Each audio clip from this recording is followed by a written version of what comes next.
Well, this morning, Pope Francis was laid to rest in front of world leaders and hundreds of thousands of mourners at the Vatican. I want to bring in theology professor at John Carroll University, former Marquette University professor, Father Jim Bretzke, joining us live this morning. Father, how you doing today?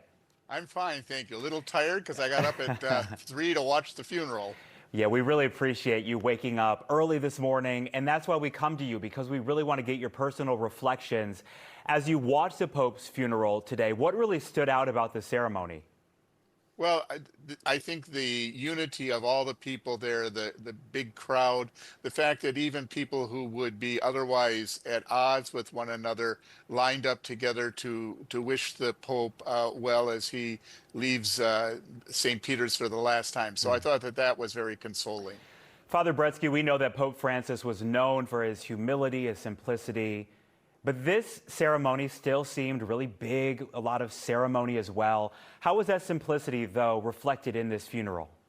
Well, these are probably, it's like inside baseball. Yeah. So instead of the triple casket, he had just one with a zinc lining. So that was simpler. The ceremony was once you started the mass was pretty much a standard funeral mass. The homily was about 20 minutes long, which is maybe a little bit long for a homily, but it was pretty good.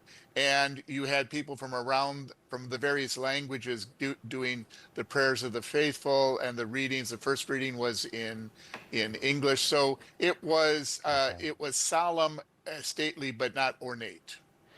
How do you think history will remember Pope Francis and his legacy?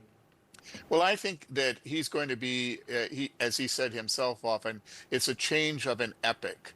So he's gone from his two immediate predecessors focused, I think, more on getting the abstract teaching of church doctrine clear, whereas Pope Francis wanted to be a person who went out to people in a pastoral sense. And he talked about the church as using the metaphor of a field hospital, that you go out to where people are and you deal with their wounds first. I was talking to someone earlier this week who said Pope Francis always told people to smell like the sheep, right? Really get with the sheep as well.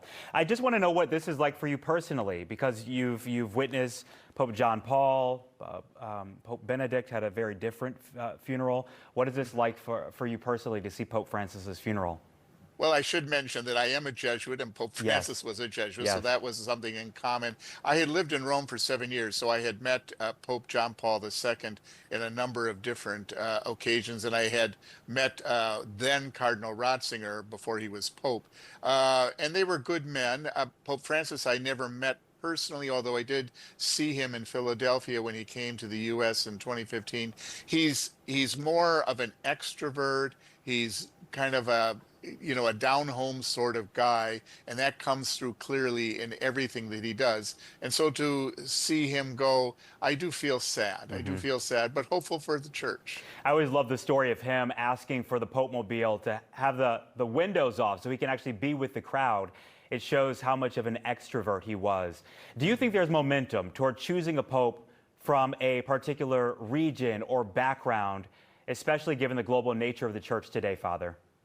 Well, the Italians have an expression: after a skinny pope, they elect a fat pope, which means it's not body shaming. It's that there's going to be differences from one papacy to the next. I think the current leading candidates, they call them in Italian papabile, people kind of like inside track to be pope. There are about three Italian cardinals that stand a good chance of being elected pope, but it also could be someone that is surprising. So I bet I have a very bad track record on guessing who the next pope will be, but I think it could be Cardinal Parolin, Cardinal Pizzaballa, or Cardinal Zuppi, but it could well be someone else.